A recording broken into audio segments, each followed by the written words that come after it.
warahmatullahi wabarakatuh. Well, hello guys. Kembali lagi dengan saya, Dewi Ramadhani Wulandari, dalam video review materi tentang keterampilan membaca.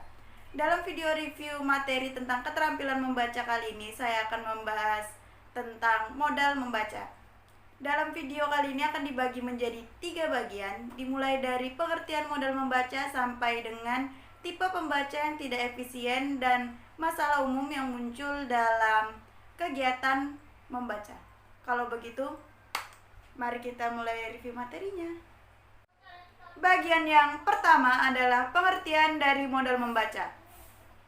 Modal membaca menurut Nur Hadi adalah pengalaman dan pengetahuan yang dapat digunakan untuk memperlancar proses membaca. Selain itu, kemampuan berbahasa atau kemampuan berkomunikasi secara lisan juga sangatlah penting. Hal ini dikarenakan sebelum manusia dapat membaca dan menulis, tentu manusia harus bisa mendengar dan berbicara terlebih dahulu. Kemudian ada pula pengetahuan tentang teknik membaca. Pengetahuan ini dibagi menjadi 3. Yang pertama adalah pengetahuan tentang aspek-aspek membaca. Kedua adalah pengetahuan tentang teknik membaca cepat. Ketiga adalah pengetahuan tentang membaca telaah. Berikutnya saya akan menjelaskan sedikit tentang 3 pengetahuan yang sudah saya sebutkan tadi. Dimulai dari pengetahuan yang pertama adalah pengetahuan tentang aspek-aspek membaca. Pengetahuan ini dibagi menjadi 4, dimulai dari keterampilan mengenali kata dan tanda baca. Kedua adalah keterampilan memahami makna tersurat. Ketiga adalah keterampilan membaca kritis. Dan yang terakhir atau keempat, keterampilan membaca kreatif. Pengetahuan yang kedua adalah pengetahuan tentang teknik membaca cepat. Pengetahuan ini dibagi menjadi 3, dimulai dari kemampuan membaca pemahaman dengan kecepatan di atas 400 kata per menit. Kedua adalah kemampuan membaca skimming, dan yang ketiga atau yang terakhir, kemampuan membaca scanning. Dan terakhir adalah pengetahuan ketiga, pengetahuan tentang membaca telaah. Pengetahuan ini dibagi menjadi 3 metode, dimulai dari metode SQ3R, yaitu survei, question, read, recite, dan review. Kedua adalah metode PQRST, review, question, read, summarize, dan test. Ketiga adalah PQ3R, prepare, question, read, recite, dan review. Berikutnya adalah tujuan dari membaca. Tujuan membaca juga disebut salah satu dari modal membaca. Berikut ini adalah kesimpulan-kesimpulan yang dibuat oleh para ahli dan menunjukkan bahwa pertama, gerak bola mata akan berubah sesuai dengan tujuan dari membacanya. Dan yang kedua adalah kemampuan seseorang dalam memahami bahan bacaan dipengaruhi oleh tujuan membacanya. Dan yang ketiga, tujuan membaca yang jelas akan mempengaruhi hasil dari pemahaman bacaannya. Dan yang keempat atau yang terakhir, seseorang yang memiliki intensitas membaca yang tinggi atau baik mampu memanfaatkan teknik membaca yang bervariasi dan sesuai dengan tujuan membaca yang ingin ia capai. Berikutnya adalah bagian yang kedua tentang definisi dari membaca. Membaca adalah salah satu dari 4 kemampuan pokok dalam berbahasa.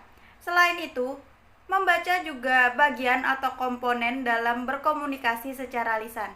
Jadi, membaca adalah suatu aktivitas yang dilakukan untuk memahami suatu tulisan atau bacaan.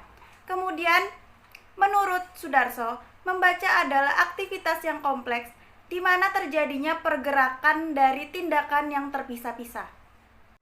Berikutnya adalah kemampuan berbahasa dan jenis-jenis situasi dalam membaca. Yang pertama adalah kemampuan berbahasa atau kemampuan berkomunikasi secara lisan. Seperti yang sudah saya jelaskan sebelumnya, kemampuan berbahasa ini sangatlah penting. Hal ini dikarenakan sebelum manusia dapat menulis dan membaca, manusia harus bisa berbicara dan mendengar terlebih dahulu. Dan yang kedua adalah jenis-jenis situasi dalam membaca. Yang pertama adalah membaca nyaring dan membaca dalam hati. Membaca nyaring adalah suatu kegiatan membaca di mana pembacanya melantangkan suaranya kepada orang lain. Dan yang membaca dalam hati adalah kegiatan membaca yang dilakukan dengan membaca dalam hati tanpa mengeluarkan suara sedikit pun. Yang kedua adalah membaca ekstensif dan membaca intensif. Membaca ekstensif adalah kegiatan membaca yang dilakukan secara luas, sedangkan membaca secara ekstensif adalah program membaca yang dilakukan secara seksama. Berikutnya adalah teknik membaca. Teknik membaca dibagi menjadi 5, antara lain yang pertama adalah baca pilih atau selecting, di mana pembaca hanya memilih bagian yang ingin ia baca atau bagian yang menurutnya penting. Yang kedua adalah baca lompat, di mana pembaca melompati bagian-bagian yang tidak penting. Yang ketiga adalah baca layap atau skimming. Teknik membaca ini dilakukan untuk mendapatkan intisari dari suatu bacaan. Yang keempat adalah baca tahap atau scanning, di mana teknik membaca ini dilakukan untuk memperoleh informasi secara langsung dari fakta khusus. Yang kelima adalah bottom up atau bawah atas dan top down atau atas bawah. Terakhir adalah bagian yang ketiga, membahas tentang tipe pembaca yang tidak efisien dan masalah umum yang sering muncul dalam kegiatan membaca. Pertama adalah tipe pembaca yang tidak efisien, antara lain pertama adalah membaca dengan memfokalkan apa yang dia baca. Kedua, membaca sambil bergerak. Ketiga, membaca sambil berbaring atau tiduran. Keempat, membaca tidak konsentrasi. Kemudian yang kedua adalah masalah umum yang sering muncul dalam kegiatan membaca. Pertama adalah rendahnya tingkat kecepatan dalam membaca. Kedua, minimnya pengetahuan atau pemahaman yang diperoleh. Ketiga, kurangnya minat dalam kegiatan membaca. Kesimpulan dari materi yang sudah saya review hari ini adalah semakin sering atau semakin banyak seseorang dalam membaca, maka semakin banyak pula pengetahuan dan pemahaman yang ia peroleh. Oleh karena itu, semakin banyak pula modal yang dimilikinya untuk membaca. Jadi karena sudah sampai di akhir video untuk hari ini, jadi saya akan ucapkan sampai jumpa di video berikutnya. Dadah!